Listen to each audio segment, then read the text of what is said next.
మాట కింద మనమందరం కూడా ఆరో మాట ఏంటి? 6 సమాప్తమైనది.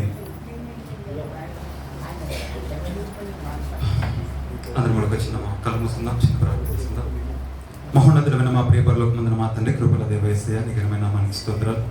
ఈ సమయం నా ప్రార్థిస్తున్నాను ప్రభా, ఇక ప్రత్యేకంగా నీ యొక్క అద్భుతమైన మాటని మా హృదయంలో ఒక నూతనమైన మార్పును తీసుకొచ్చినట్లుగా మీరు మా కొరకు చేసిన త్యాగాన్ని నిశ్చయంగా మేము అర్థం చేసుకున్నట్లుగా మీరు మాతో సూటిగా స్పష్టంగా మాట్లాడి, అయా నీ యొక్క త్యాగంలో ఉన్న ఆ యొక్క మూలాన్ని, అర్థాన్ని మాకు అర్థమయ్యేలా తెలియచేయమని, మా హృదయ తెరవమని నజుడినేసి నామములో ఈ ప్రార్థనను వేడుకొని సమర్పిస్తున్నాను నా ప్రియ పరమ తండ్రి. ఆమేన్.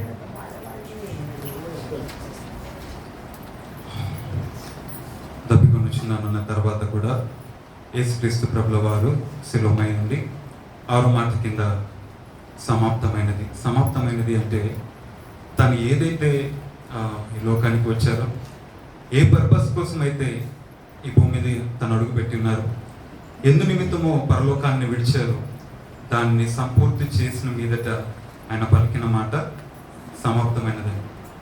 అయితే మరి వేటిని ఆయన సమాప్తి చేశాడు అంటే ఏ పనులను ఆయన ఈ లోకంలో చేశాడు, అసలు ఎందు నిమిత్తము ఆయన ఈ లోకానికి రావాల్సి వచ్చింది అని కొన్ని విషయాలు మనం చూసుకుందాం. మొదటిగా మనకు తెలుసు, మన మూల పితరులు అయిన ఆదం గారు. ఈ ఆదం గారు పండు తినడం వల్ల ఏమవుతారు?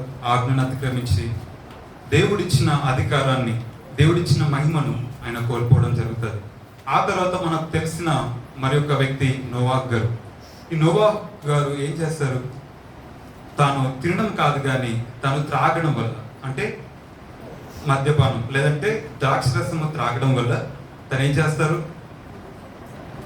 దిగంబరిగా, అంటే మతి స్థిమితంలో పడుకొని దిగంబరత్వంలో ఆయన ఉంటారు. ఈ ఆదం గారు, హవ్వ ఇద్దరు కూడా పండు తిన్నప్పుడు వీరిద్దరు కూడా దిగంబరత్వాన్ని వాళ్ళు ఎదుర్కొంటారు. రైట్? దిగంబరత్వాన్ని ఎదుర్కొంటారు అంటే ఒక వ్యక్తి తింటే లేదంటే త్రాగితే ఆ వ్యక్తి దేనిని ఫేస్ చేయాలంటే వాళ్ళు దిగంబరత్వాన్ని ఫేస్ చేయాలి. అర్థమైందా? దిగంబరత్వాన్ని ఫేస్ చేయాలి అంటే ఈ ఆదాము అవ్వలు ఈ పండు తిని ఫలాన్ని తిని వారు చచ్చిపోయారు. అయితే ఈ నోవాహ్ గారు ఈ యొక్క ద్రాక్షరసాన్ని తాగి తాను కూడా ఒక టైంలో తను ఏం చేశారు? చనిపోయారు. కానీ ఒక మూడో వ్యక్తిగా యేసుక్రీస్తు ప్రభుల వారు ఆయన వచ్చి ఆయన ఏమంటాడంటే, మీరు నా శరీరం తినండి, నా రక్తం త్రాగండి, కానీ మీరు చనిపోరు. ఆయన ఈ మూడో వ్యక్తి ఏమంటాడంటే, మీరు తింటే, మీరు త్రాగితే మీరు చచ్చిపోరు అని అంటాడు. కానీ ఈ ఆదం గారు తిని చనిపోయారు, ఈ యొక్క నోవాహ్ గారు త్రాగి చనిపోయారు. మన పితరులందరూ కూడా మన్నాన్ని తిని చచ్చిపోయినారు. వారందరూ కూడా నిత్య జీవానికి వాళ్ళు వెళ్ళలేదు, కానీ వాళ్ళందరూ కూడా తిన్న తర్వాత వాళ్ళు చనిపోయారు. కానీ జీసస్ ఏమంటాడంటే, నా శరీరం తిని నా రక్తం త్రాగితే మీరు నిత్యము జీవిస్తారని వాక్యం సెలవిస్తాను. అదేంటి? అయితే అసలు ఏం జరిగిందంటే నేను త్వరగా చెప్తాను, దయచేసి మీరు అందరు అర్థం చేసుకునే ప్రయత్నం చేయండి. ఈ యొక్క పండు తినడం వల్ల ఏం జరుగుతుందంటే, వారి జీవితంలో అప్పటి వరకు దేవాది దేవుడు భూమి మీద ఒకటి మాత్రమే ఉంచాడు. ఏది అంటే మంచి. ఆయన ప్రతిదీ చేసినప్పుడు కూడా దానిని ఎలా చూసాడంటే మంచిగా చూసిన దేవుడు. అయితే మంచి మాత్రమే భూమి మీద వాళ్ళతో ఉన్నప్పుడు ఈ యొక్క పండు తినడం వల్ల వాళ్ళు ఏం జరుగుతుందంటే, పాము వచ్చి మొదటగా అపవాదం చేయమంటాడంటే ఇది నిజమా అంటే వారి జీవితంలో పండు తినడం, ఏ పండు తిన్నారు వాళ్ళు? మంచి చెడుల తెలుగునిచ్చు వృక్షం యొక్క ఫలం. అంటే ఈ పండు తినడం వాళ్ళకి ఏమొచ్చిందంటే వారి జీవితంలో మంచే కాకుండా చెడు అనేదాన్ని ఆలోచించడం కూడా వారికి కలిగినది. దయచేసి శ్రద్ధగా వినండి. చెడు అనేది ఆలోచించడం కూడా వాళ్ళకి కలిగినది. అంటే అప్పటి వరకు మంచి మాత్రమే ఆలోచించే వాళ్ళు, మంచి మాత్రమే చూసేవాళ్ళు, వాళ్ళకి చెడు అంటే ఏందో తెలియదు. అలాంటిది పండు తినడం వల్ల ఏం జరిగిందంటే వాళ్ళు చెడు కూడా ఆలోచించడం మొదలెట్టారు. అంతేకాకుండా ఈ పండు తినడం వల్ల ఏమైందంటే కాన్షియస్నెస్, అంటే ఇది చేస్తే మంచిదా చెడా, లేకపోతే ఈ దారిలో పోతే నేను వెళ్తానా లేదా, లేకపోతే నేను ఇది చేస్తే నాకు కడుపు నిండుదా, ఇలా ప్రతిదీ కూడా వాళ్ళకు చేస్తే అవుతుందా లేదా, అవుతుందా లేదా, ఇది మంచి చెడు అంటే ప్రతి వాళ్ళ జీవితం ఎలా ప్రారంభమైతే మంచి చెడు రెండు కూడా వాళ్ళ జీవితంలో పోట్లాడుకోవడం మొదలుపెట్టినాయి. అంటే వాళ్ళు ఎలా ఉన్నారంటే వాళ్ళ మైండ్ అంతా కూడా మంచి చెడుల మధ్య పోరాటం సాగుతున్న జీవితంలాగా ఈ ఆదం గారు, అంతేకాకుండా మన పితరులందరూ కూడా అలా అని వాళ్ళు చేసే ప్రతిది కూడా మంచి పోరాటాల మధ్య, అంటే చెడు మంచి, లేదంటే సత్యము అసత్యము మధ్య, ఈ విధంగా వారి జీవితంలో ప్రతిది కూడా మరి బైబిల్లో చూస్తాం. ప్రతి ఒక్కరు కూడా ఇలానే జీవించిన వాళ్ళు, అంటే వాళ్ళు మంచి చెడుల మధ్య పోరాటాలు సాగిస్తున్న వాళ్ళ మధ్య లాగానే వారి జీవితం ఉండిపోయింది. అయితే ఈ ఎవరైతే ఆయన యొక్క శరీరం తింటారో, ఆయన రక్తం త్రాగుతారో వాళ్ళు మాత్రమే జీవిస్తారని యేసుక్రీస్తు ప్రభువు వారు చెప్పారు. కానీ వీళ్ళు పండు తిని తాగడం వల్ల వాళ్ళు దిగంబరత్వాన్ని ఎదుర్కొన్నారు. ఎందుకు దిగంబరత్వం వచ్చిందంటే, అపవాది ఏం చేశాడంటే వాళ్ళని పండు తినేలాగా ప్రేరేపించాడు. పండు తినడం వల్ల వాళ్ళకి ఏమి కలిగిందంటే, వాళ్ళు ప్రతిదీ కూడా రెండుగా ఆలోచించడం మొదలెట్టారు. ప్రతిదీ కూడా రెండుగా ఆలోచించడం, అంటే డ్యూయల్ మైండ్ సెట్, అంటే ప్రతిది కూడా రెండు రకాలుగా ఆలోచించడం మొదలు పెట్టారు. అంటే ఇది మంచి, ఇది చేస్తే నాకు మంచి కలుగుతుందా లేదా, ఇది చేస్తే చెడు కలుగుతుందా, లేకపోతే మంచి చెడు, ఈ రెండులో ఇది చేస్తే నాకు ఇది అవుతుందా లేకపోతే ఇది అవుతుందా, అంటే ఒక డౌట్ అనేది వాళ్ళ మైండ్ సెట్ లో, వాళ్ళ జీవితంలో ఒక క్రియేట్ అయిపోయింది. ఈ డౌట్ ఉండడం వల్ల ఏం జరిగిందంటే, వాళ్ళు ఎప్పుడు కూడా మంచిని చేయాలనుకుంటారు కానీ మంచిని చేయలేరు. వాళ్ళు ఏది కావాలనుకుంటారో, వాళ్ళు ఇది చేయొద్దని చెప్తే వాళ్ళు ఏం చేస్తారంటే అదే చేస్తారు, ఇది చేయొద్దంటే అది చేస్తారు. అంటే వాళ్ళ మైండ్ సెట్ ఏమైపోయింది, ఒక డ్యూయల్ మైండెడ్ గా, అంటే వాళ్ళ మైండ్ లో రెండు రకాలు ఉన్నాయి. ఆ రెండు ఏంటి అంటే మంచి చెడు. కానీ యేసుక్రీస్తు ప్రభువు వారు ఏం చేశారంటే, ఆయన యొక్క సంకల్పం ఏందో తెలుసా? భూమి మీద ఒక మనిషిని, ఆదాముని ఎట్లా సృష్టించాడో, ఆ ఆదాముకు కలిగింది ఒకటి మంచి మాత్రమే. కానీ ఈ దేవాది దేవుడు ఏం చేశాడంటే, ఈ ఆదాముని మొట్టమొదటిగా ఎట్లా సృజించాడు, ఎట్లా యథార్థవంతునిగా సృజించాడు, అదే యథార్థతలోకి చివరిగా యేసుక్రీస్తు ప్రభువు వారు తన ప్రాణములు పెట్టి మనుషుల్ని అదే విధమైన యథార్థతలోకి తీసుకురావడానికి ఆయన సంకల్పం ఏంటంటే, రెండుగా మనిషి ఒక హృదయంలో రెండు ఉన్నాయి చూడండి. ఆ మంచి చెడు అనేది నువ్వు నేను పోట్లాడుకుంటున్నావు చూడు, అంటే నీ జీవితంలో నువ్వు పోట్లాడుతున్నావు చూడు మంచి చెడుతో. ప్రతిదినం నువ్వు నేను ఆలోచిస్తున్నావు చూడు, మంచి చెడు అని రెండు ఉన్నాయి చూడు. ఆ రెండిటిలో నుంచి ఆ చెడును కొట్టేసి ఆ మంచిని తీసుకురావడానికి, అంటే నీ జీవితంలో కేవలం మంచి మాత్రమే ఉండడానికి ఆ దేవాది దేవుడు తన సంకల్పంలో ఆయన లోకానికి వచ్చారు. మీకు అర్థమైందని చెప్పింది. అయితే ధర్మశాస్త్రం వచ్చిన తర్వాత ఈ ధర్మశాస్త్రం ఏం చేసిందంటే, వాళ్ళని పవిత్రులుగా మార్చలేదు, కానీ వాళ్ళని ఇంకా ఏం చేసిందంటే దాస్యంలోనికి, పాపంలోనికి, ఆ పాపం అనే కాడి కిందకి ఇంకా మనుషులను ఇంకా తీసుకెళ్ళింది తప్ప వాళ్ళని పరిశుద్ధులుగా మార్చలేకపోయింది. ఎందుకు? ధర్మశాస్త్రం చేయలేకపోయినారు మనుషులు. ఎందుకు చేయలేకపోయినారంటే, వాళ్ళు ఎన్ని క్రియలు చేసినా వాళ్ళు ధర్మశాస్త్రం దగ్గరికి వచ్చి చూసేసరికి వాళ్ళు ఎలా కనబడుతున్నారు? పాపులుగానే కనబడుతున్నారు. వాళ్ళు ధర్మశాస్త్రం నెరవేర్చలేని స్థితిలో ఉండిపోయినారు. అందుకే ధర్మశాస్త్రం మనిషిని ఎలా చేసిందంటే, రాను ఇంకా అపరాధం కిందకే తీసుకెళ్ళిందే తప్ప వాళ్ళని విమోచించలేకపోయింది. అందుకే యేసుక్రీస్తు ప్రభువు వారు ఏం చేస్తారంటే, ఆయన మాత్రమే ఆ ధర్మశాస్త్రాన్ని సైతం కొట్టేయడానికి ఆయన లోకానికి వచ్చి, అందరూ దాన్ని నెరవేర్చి దానిని ఆయన మనందరినీ, ఇప్పుడు ధర్మశాస్త్రం కింద మనం ఉన్నాం, మనం బయటికి రాలేము, మన పరిశుద్ధంగా ఇంత మాత్రం కాలేము. మనం బయటికి రావాలంటే దాన్ని విడిపించడానికి ఒక నాదుడు కావాలి, దాన్ని జయించడానికి ఒక పర్సన్ కావాలి. మనం మాత్రం జయించలేం, కానీ ఎవరు జయించగలరో ఆయన మాత్రం ఈ లోకానికి వచ్చారనమాట. మీకు అర్థమైందా? ఎందుకు ధర్మశాస్త్రం ఉంది? ధర్మశాస్త్రము ఎందుకు ఆయన తొలగించేసి, అంటే ధర్మశాస్త్రమును నెరవేర్చేసి దాన్ని మేకులతో సిల్వకు కొట్టేసి మనని ఏం చేస్తాడంటే విడుదలను కలిగజేశాడు అని వాక్యం సెలవిస్తోంది. ఇప్పుడు అర్థమైందా? మనలో ఉన్న రెండిటిలో నుంచి ఆ యొక్క చెడును కొట్టేసి మనం ఆలోచిస్తాం కదా ప్రతిదీ కూడా. అందుకే మనం నెగిటివ్ మాట్లాడతాం, బాగా డౌట్ పెట్టుకుంటాం, నెగిటివ్ మాట్లాడతాం. అందుకే ఎవరైతే డౌట్గా ఉంటారో, నెగిటివ్ ఉంటారో, వారి జీవితంలో నాకు తెలిసి, లేదంటే వీళ్ళు రెండు కలిగి ఉన్న వాళ్ళు, మంచి చెడు కలిగి ఆలోచించే వాళ్ళు, ప్రతిదీ కూడా వీళ్ళ జీవితంలో యేసుక్రీస్తు యొక్క త్యాగము వారి జీవితంలో క్రియ జరిగించలేదు. అర్థమైందా? వారి జీవితంలో ఏం జరిగించలేదు? ఆ త్యాగము, ఆయన యొక్క ఆ సాక్రిఫైస్ అనేది వారి జీవితంలో వాళ్ళు రుచి చూడలేని వాళ్ళు మాత్రమే. ఎందుకంటే మనిషి జీవితంలో ఆయన అంటాడు, ద్వితీయోపదేశకాండం 28లో నేను చెప్తాను, అక్కడ కొన్ని శాపాలు ఉంటాయి. మీరు ధర్మశాస్త్రము నెరవేర్చకపోతే మీకు ఏం కలుగుతుంది? శాపములు కలుగుతాయి. ధర్మశాస్త్రం నెరవేర్స్తే మీకు ఏం కలుగుతుంది? ఆశీర్వాదములు కలుగుతాయి. అయితే ధర్మశాస్త్రం మనం ఎప్పటికీ నెరవేర్చలేని స్థితిలో ఉన్నాం కనుక మనం ఎప్పటికీ ఎటు పోతున్నాం? శాపముల కిందకే పోతున్నాం. అయితే ఈ శాపములన్నిటిని కూడా, అయితే నువ్వు నేను కలిగిన ప్రతి శాపాన్ని కూడా, ఈ శాపాల నుంచి నువ్వు బయటికి రాలేక నువ్వు శాపం కింద, దాస్యం కింద, మరణం కింద నువ్వు ఉండిపోతున్నా నన్ను చూసి ఆయన ఏం చేస్తాడంటే, నీ శాపాన్ని, నా శాపాన్ని ఆయన తీసుకొని, అంటే మనందరి పాపాలు, మనం లెక్కలేని పాపాలు చేస్తుంటాం, లెక్కలేని పాపాలకు లెక్కలేనంత శాపము మనకు వచ్చి ఉంటుంది. ఆ లెక్కలైనంత శాపాన్ని అంతా కూడా ఆయన మీద మోసుకొని అప్పుడు ఏం చేస్తాడంటే ఆయన ఒక్క మారే మనం పాపములన్నిటిని శాపములన్నిటిని ఆయన మీద వేసుకోవడం వల్ల ఆ సిలువలో ఆ యొక్క క్రియ జరగడం వల్ల, అంటే పాపం మనుషులందరినీ పక్కన పెట్టి మనుషులందరినీ మీరు పక్కకుండండి, మీ అందరి బదులుగా నేనే మరణానికి ఆయన ఎదురెళ్ళాడు. ఆయన మాత్రమే మరణానికి తనని తాను అప్పగించుకున్నాడు. అంటే ఇక్కడ ఏం జరిగింది అంటే నీ శాపాలకు నా శాపాలకు ఒక్కసారి ఏం జరిగింది? విడుదల, విమోచనము మనకు కలిగింది.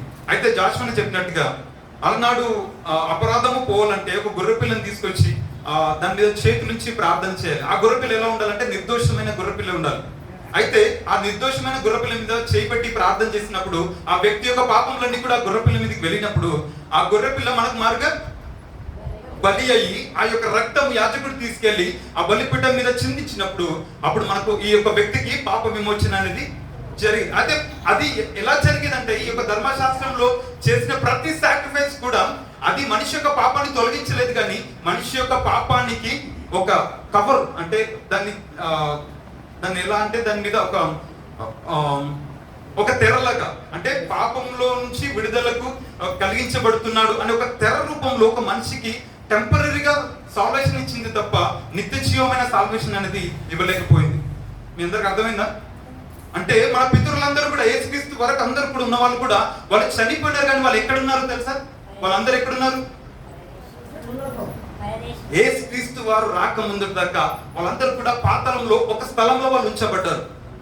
నరకం కాదండి, పాతాళంలో ఒక స్థలంలో వాళ్ళు ఉంచబడ్డారు. అయితే ఆ స్థలంలో వాళ్ళందరికీ కూడా ఏమి తెలుసా? వాళ్ళందరికీ ధర్మశాస్త్రం తెలుసు, యెహోవా దేవుడు తెలుసు, వాళ్ళకి నీతి న్యాయం అన్ని కూడా తెలుసు, కానీ వాళ్ళు ఏమి వాళ్ళకి తెలియదు అంటే వాళ్ళకి యేసే రక్తం ఒకటి తెలియదు. వాళ్ళందరికీ ఏం తెలియదు? యేసే రక్తం అనేది ఒకటి తెలియదు వాళ్ళకి. అయితే యేసుక్రీస్తు ప్రభువు వారు ఆ సిలువలో ఆయన చనిపోయి ఆయన భూమి క్రింది స్థలంలోకి దిగిపోయిన తర్వాత ఆయన చెరగా తీసుకుని పట్టుకుని పోయిన వాక్యం సెలవిస్తుంది. అంటే మన పితరులైన అబ్రాహాం గాని, ఇస్సాక్ గాని, మోషే గాని వీళ్ళందరూ ఎక్కడ ఉండే వాళ్ళంటే వాళ్ళు ఒక పాతాళంలో ఒక స్థలం అందు ఉంచబడినారు. కానీ ఆ యేసుక్రీస్తు ప్రభువు మూడవ దినం అంటే ఆ భూమి యొక్క క్రింది భాగంలోకి దిగిపోయిన తర్వాత వాళ్ళు ఉన్న స్థలంలో ఆ యేసే రక్తాన్ని తీసుకుపోయి ఆ పరిశుద్ధమైన స్థలంలోకి ఏ విధంగా యాజకుడు అర్పిస్తాడు, ఆయన రక్తాన్ని తీసుకుపోయి వాళ్ళందరికీ కూడా మన పితరులందరూ కూడా ఆ రక్తాన్ని ఇచ్చినప్పుడు, ఆ రక్తానికి సాదృశ్యమైన వాక్యాన్ని బోధించినప్పుడు ఆ నిత్య జీవంలోనికి వాళ్ళందరినీ కూడా మార్చి వాళ్ళందరినీ కూడా ఆ స్థలం అందున్న ఆ చెరగా తీసుకెళ్లిపోయి పరదేశిగా దాన్ని మార్చేశాడు. ఇప్పుడు పరదేశిలో ఇప్పుడు ఆ స్థలం లేదు, ఎందుకంటే ఆ స్థలం ఎవరి చేత ఉంచబడింది? మన పితరుల చేత అది ఉంచబడింది. ఆ స్థలంలో వాళ్ళందరూ ఇప్పుడు ఎలా ఉన్నారంటే వాళ్ళు నిత్య జీవానికి అర్హులుగా మార్చబడ్డారు. ఏంటంటే ఆ యేసుక్రీస్తు ప్రభుల వారు ఆయన రక్తాన్ని తీసుకుపోయి వాళ్ళకి ఒక విమోచనమును గూర్చిన ఆ యేసుక్రీస్తు ప్రభుల యొక్క రక్తాన్ని తీసుకెళ్లి వారికి ఇవ్వడం వలన, మీకు అందరికి అర్థమైందా? ఆ రక్తాన్ని వాళ్ళకి తెలియచేయడం వల్ల ఆ రక్తంలోనున్న విమోచనమును విడుదలను వాళ్ళకి కలిగించి అప్పుడు వాళ్ళందరినీ కూడా చెరగా వాళ్ళని తీసుకెళ్ళిపోయి వాళ్ళని పరదేశంలో వారిని ఉంచాడు. ఇప్పుడు అయితే ఈ యొక్క రక్తము చేత మనకు విమోచనం అని మనందరికీ అర్థమైంది, రైట్? అయితే ఇప్పుడు ఎవరైతే మరి ఈ యొక్క డ్యూయల్ మైండ్ సెట్ లో ఉన్నవారు, అంటే ఈ మంచి చెడు రెండింటి మధ్య పోరాడుతున్న ఈ యొక్క మనుషులని ఆయన కల్వరి సిలువలో ఆ యొక్క మనలో ఉన్న చెడు ఉంది చూసారా, మనలో ఉన్న శాపం ఉంది చూసారా, మనలో ఉన్న వీక్నెసెస్ ఉన్నాయి చూసారా, మన పైన ఉన్న దోషములు ఉన్నాయి చూడు, మనలో ఉన్న ఆ వీక్నెసెస్, మన దోషములు, బలత్కారములు, పాపములు, ఈ ఆలోచనలు ఇవన్నీ కూడా మన యొక్క క్రియలన్నీ కూడా మనం సంపాదించుకున్న మూటంతా ఉంది చూసారా, ఆ మూటంతా కూడా ఆయన తీసుకొని ఆయన ఏం చేశాడంటే మనలో ఉన్న చెడును కొట్టేశాడు. అర్థమైందా? మన పైన ఉన్న శాపాన్ని కొట్టేసి ఇప్పుడు మనం దేన్ని కలిగి ఉన్నాం? నిత్య జీవాన్ని కలిగి ఉన్నాం. ఎవరైతే మరి వాక్యం సెలవిస్తూ ఉంది, అయితే మీరు ఈ ధర్మశాస్త్రం నెరవేర్చలేరు కనుక ఆయన ధర్మశాస్త్రాన్ని సింప్లిఫై చేసి, అంటే దానిని ఒక చిన్నగా, అంటే దాన్ని ఈజీగా మార్చేసి ఏం చేశాడంటే నువ్వు ధర్మశాస్త్రం చేస్తే నువ్వు విశ్వాసిగా నీతిమంతుడిగా తీర్చబడలేవు, కానీ నువ్వు ఏం చేస్తావు అంటే నువ్వు నా మీద విశ్వాసం ఉంచేసి చాలు, నువ్వు నీతిమంతుడిగా తీర్చబడతావు. అంటే దేవుని యందు ఎవరైతే విశ్వాసం ఉంచుతారో వాళ్ళు ఎలా మార్చబడతారు? నీతిమంతుడిగా మార్చబడతారు. ఇప్పుడు మీకు అర్థమైందా? ఇప్పుడు మనమందరం నీతిమంతులుగా మార్చబడాలంటే ఎవరైతే ప్రాణం పెట్టారో, ఎవరైతే రక్తం కార్చారో, ఎవరైతే నిన్ను నన్ను ఆ యొక్క చెడును కొట్టేసి మన జీవితంలో మంచిని మాత్రమే, ఆశీర్వాదాలు మాత్రమే, మన జీవితంలో మేలులను మాత్రమే మన జీవితంలో ఇవ్వాలని ఆశపడిన తండ్రి ఉన్నాడే, ఆ యేసుక్రీస్తు ప్రభువు వారిని ఎవరైతే విశ్వాసం ఉంచి ఆయన చనిపోయి తిరిగి లేచి ఎవరైతే ఆయన లేచాడని నమ్ముతారో, వాళ్ళని ఆయన నమ్మితే వాళ్ళందరూ కూడా విశ్వాసులుగా మార్చబడతారు. ఆయన విశ్వాసం ఉంచిన వాళ్ళు నిత్య జీవంలోకి రాబడతారు. అయితే మరి తండ్రి ఇంకా ఏ విషయాలు అంటే మనం ధర్మశాస్త్రంలో ఉన్న దాస్యంలోకి మనం ఉండకూడదని, ధర్మశాస్త్రంలో ఆ మరణం, ఇప్పుడు నేను ఒక చిన్న రిఫరెన్స్ చూపిస్తాను మీ అందరికీ కూడా. గలతీయులకు రాసిన పత్రిక 3వ అధ్యాయము 13వ వచనం నుంచి.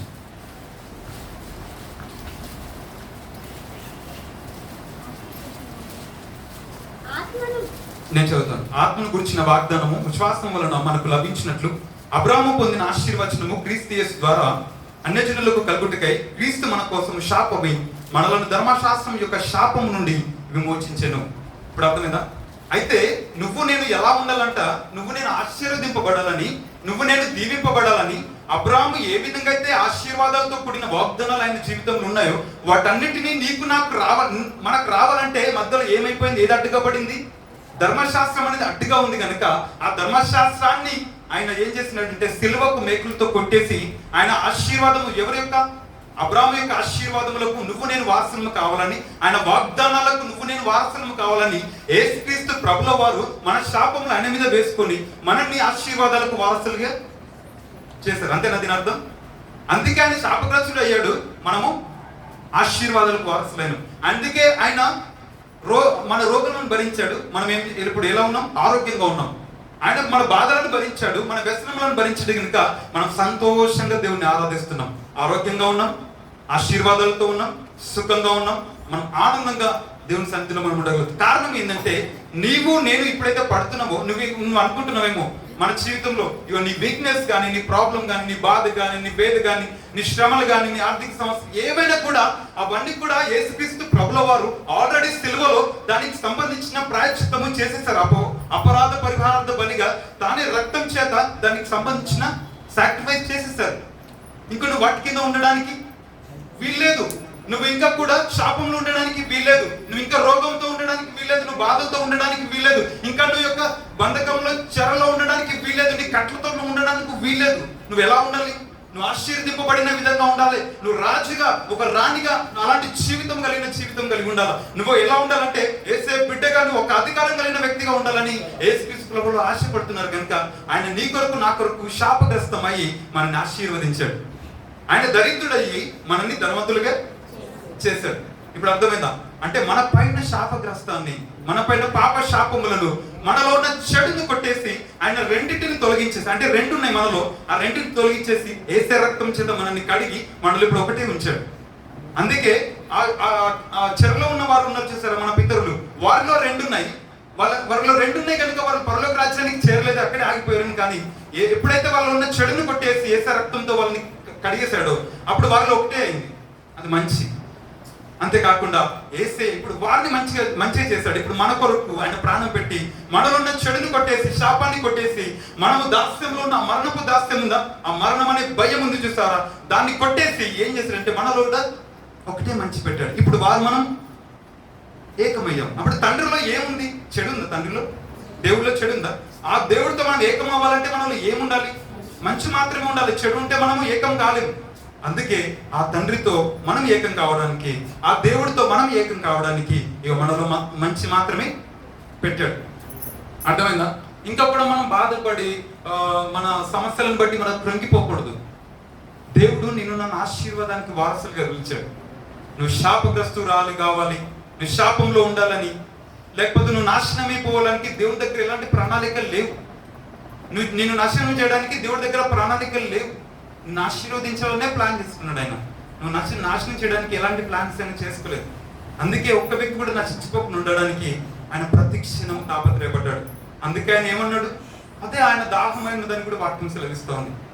ఆత్మలో మీ అందరినీలో జీవజలాలు పారించాలని, మీ నోటిలో నుంచి జీవం అనేది ఉబకాలని, మీ కడుపులో నుంచి జీవజల నదులు పారాలని ఆయన ఏం చేశాడు తెలుసా? అదే దాహంగా, అదే తన ఏంగా, అదే ఒక గురిగా, ఒక గోల్గా ఆయన దాహపడ్డాడు. ఆయన ఆహారం ఏమైందంటే ఒక దగ్గర ఒక చోట రాయబడి ఉంటుంది, ఆయన యొక్క ఆహారం ఏమైంది, ఆయన తండ్రి చిత్తం నెరవేర్చడమే ఆయన ఆకలి ఉన్నదని వాక్యం సెలవిస్తోంది. ఆయన దాహపడింది, ఆకలికి ఉన్నది దేనికోసం అంటే నువ్వు నేను మన పితరులు అందరూ కూడా ఆయన యొక్క చేయబోయే ఒక బలి విషయంలో అది జరిగితే తప్ప మీరందరూ కూడా ఏకం కాలేరని ఆయన తలంచినాడు గనక ఎన్ని ప్రాబ్లమ్స్ ఎదురైనా వాళ్ళ మొహం మీద ఉమ్మేసినా, కొట్టినా, తిట్టినా, ఏం చేసినా ఆయన సంతోషంగా భరించాడే తప్ప ఎందుకు మరి తిరిగి మాట్లాడలేకపోయినాడంటే మనందరినీ కూడా ఏకం చేసి ఆ తండ్రితో కూర్చుంటబెట్టాలని ఒక సంకల్పంతో వచ్చినాడు కనుక ఆ సంకల్పం పైన దృష్టి ఉంచినాడు కానీ ఆయనకి వేరే దేని మీద కూడా దృష్టి పెట్టలేదు. అందుకే నిన్ను నన్ను దినమున శాపగ్రస్తంలో నుంచి ఆశీర్వాదంలోకి మనల్ని విడిపించున్నాడు. మీ అందరికి అర్థమైందా? అయితే చివరికి ఒక మాట చెప్పి నేను ముగిస్తాను. యెషయా గ్రంథము 61వ అధ్యాయం 1-3 వచనం. దీనికి ముందుగా ఒక వచనం కొలస్సీలకు రాసిన పత్రిక 22వ అధ్యాయము, కొలస్సీ 2:14-15.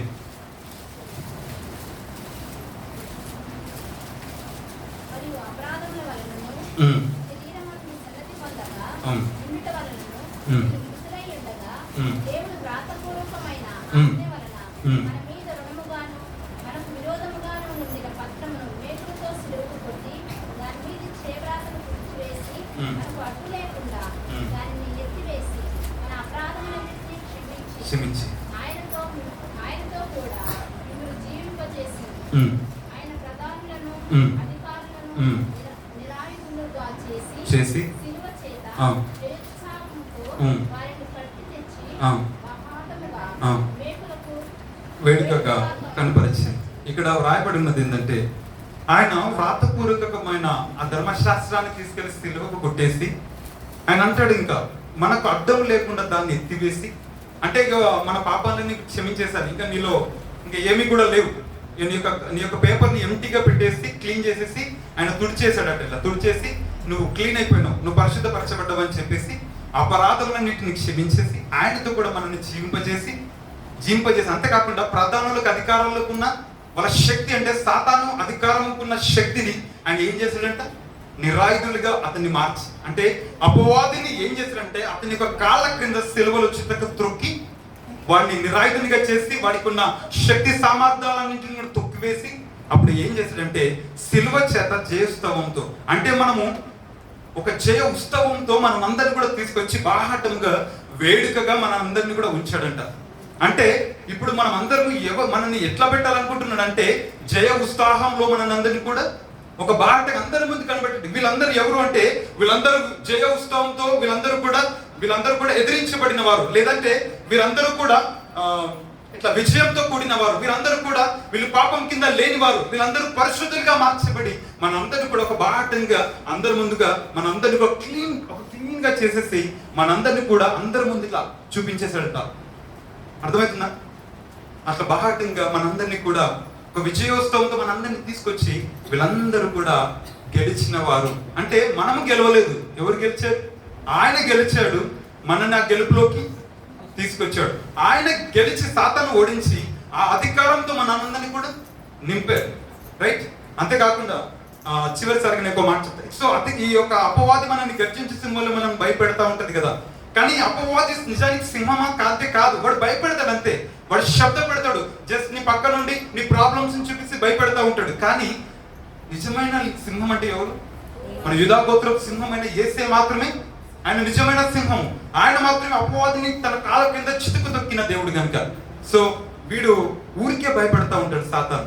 వాడికి మనం భయపడుతూ మన ప్రాబ్లమ్స్ ఏమైనా సమస్యలు ఏమైనా కూడా ఇగో యేసే చేయించాడు, ఇగో మనం కూడా జయించేవారిగా ఉండాలి.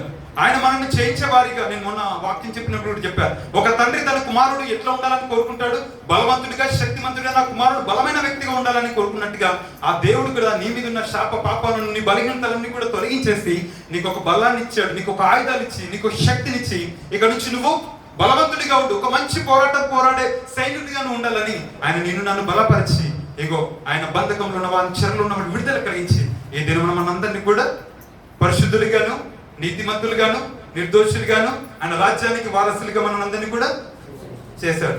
అర్థమైందా? సో మనందరం కూడా దేవుని రక్తం చేత మనం కడగబడ్డాం. ఇక కూడా మనం ఇంకా కూడా ఆ దాస్యంలో ఒకవేళ మనం ఉండుంటే, ఏదైనా బలహీనతలు ఉంటే, మనం యేసు దగ్గరికి వెళ్ళి ఈ యొక్క గుడ్ ఫ్రైడే రోజు ఆయన రక్తంతోనూ ఒక్క మాట అడగగలిగితే ఆయన నిన్ను నన్ను కూడా బాగు చేసి ఇంకా తిరిగి నీకు ఆ బలాన్ని, ఆ విషయాన్ని దేవుడు నీకు అనుగ్రహిస్తాడు. దేవుడి వాక్యం దీవించిన గాక. చిన్న ప్రార్థన చేసుకుందాం. దయగల తండ్రి, కృపల దేవ, యేసయ్య మహోన్నతుడా, నీకు నామానికి స్తోత్రాలు. తండ్రి, మీరు మాతో సూటిగా స్పష్టంగా మాట్లాడిన రీతిని బట్టి నీకు స్తోత్రాలు. ధర్మశాస్త్రం కింద ఉన్న మా శాపాన్ని, మా పాపాలను నిన్ను కొట్టేసి, ఇగో తండ్రి ప్రభా, నీతి న్యాయములకు కర్త అయిన నీవే తిరిగి మమ్మల్ని ప్రభా ఇగో నీతిమంతులుగా, పరిశుద్ధులుగా, నీ నీతితో మమ్మల్ని ఇచ్చి మమ్మల్ని పరిశుద్ధపరిచారు. అందుకే సమాప్తముగా సమస్తమును సమాప్తం చేసి తండ్రి ప్రభా, ఇగో ప్రభా, నేను మొత్తం నేను ఏదైతే చేయాలనుకున్నానో ఇగో నా బిడ్డలందరికీ కూడా అన్ని కూడా చేసేసాను అనే రీతిగా ఆయన పూర్తిగా ఆయన సమస్తముకు వెలచరించి ఇగో మా అందరినీ కూడా నీతిమంతులుగా మార్చినందుకు నీకు కృతజ్ఞతలు తెలియజేస్తున్నాం. మమ్మల్ని అందరినీ కూడా ప్రభు ఈ దినమున జయ ఉత్సాహంతో నిలబెట్టిన రీతిని బట్టి దేవా నీకు కృతజ్ఞతలు తెలియజేస్తున్నాం. మమ్మల్ని అందరినీ కూడా అయ్యా తండ్రి ప్రభు మరణంలో నుంచి బయటకు తీసుకొచ్చినందుకు నీకు స్తోత్రములు తెలియజేస్తూ తండ్రి, మీరందరూ నీ యొక్క కార్యములను సమాప్తి చేసి మా కొరకు ప్రభు రాబోతున్నా ఇగో నీ కొరకు మమ్మల్ని సిద్ధపరచమని నా చూడనేసిన మమ్మల్ని ప్రార్థనలు పెట్టుకుని సమర్పిస్తున్నాను నా ప్రియపరమ తండ్రి.